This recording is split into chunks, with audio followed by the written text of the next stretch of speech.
Hello, welcome to Big Fish English. Let's continue our English conversation practice by describing this new picture. Take a moment to look at it and describe what you see.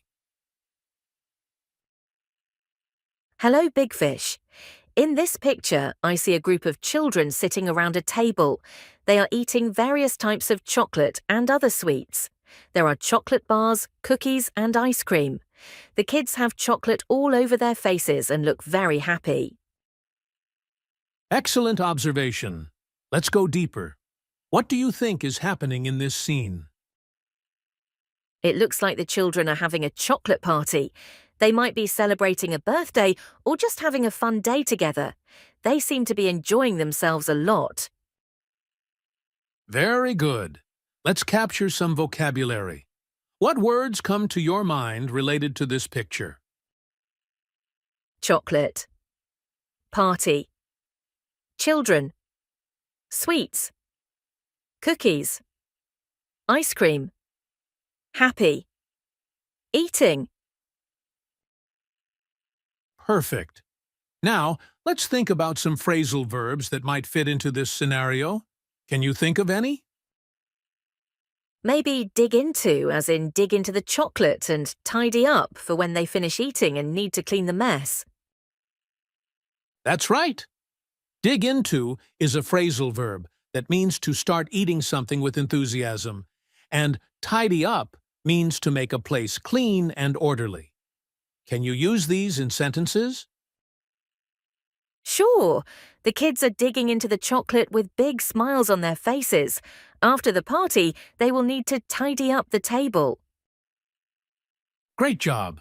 Let's expand on that. What might happen next after they finish eating?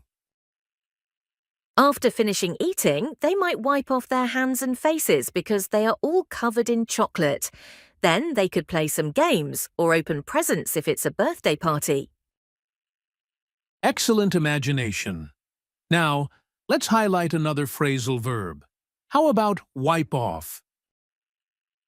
Wipe off means to clean a surface or part of the body by rubbing it. In this context, the children need to wipe off the chocolate from their hands and faces. That's right. Let's use it in a full sentence.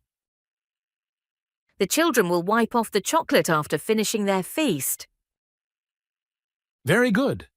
Let's add another phrasal verb. How about pass around? Pass around means to distribute something to each person in a group. The children might pass around the chocolate bars and cookies. Excellent. Let's use that in a sentence. The children passed around the chocolate bars and cookies so everyone could have some. Great. Let's add two more phrasal verbs. Join in and hand out. Do you know what they mean? Yes. Join in means to participate in an activity, and hand out means to give something to each person in a group. The children might join in some games after eating, and they could hand out more chocolate as treats. Exactly. Can you use these in sentences? Sure. After eating, the children decided to join in some fun games. They also handed out more chocolate to each other as treats. Excellent. Now, let's create a little story around this scene. I'll start, and you continue. Once upon a time, a group of friends decided to have a chocolate party on a sunny afternoon. They gathered around a big table full of delicious treats.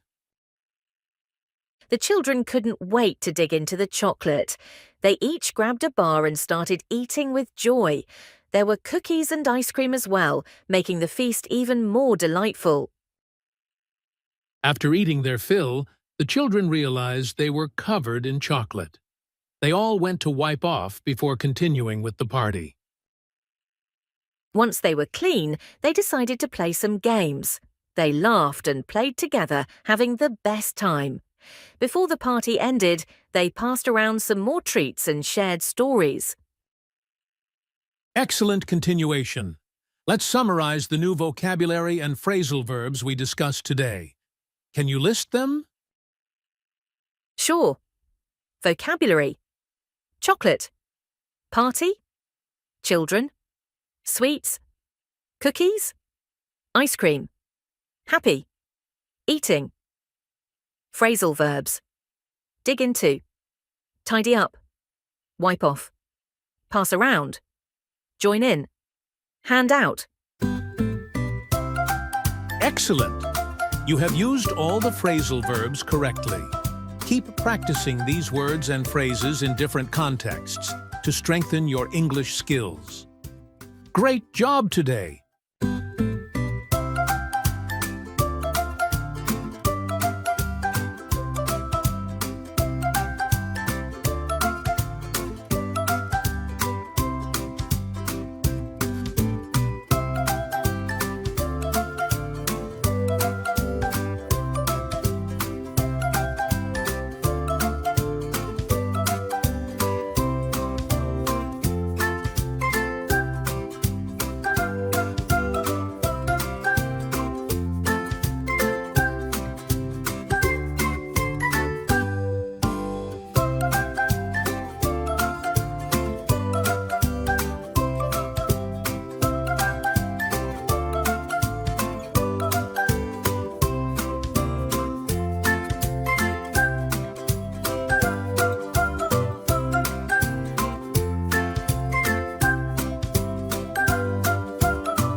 Thanks for watching. Take care. Goodbye.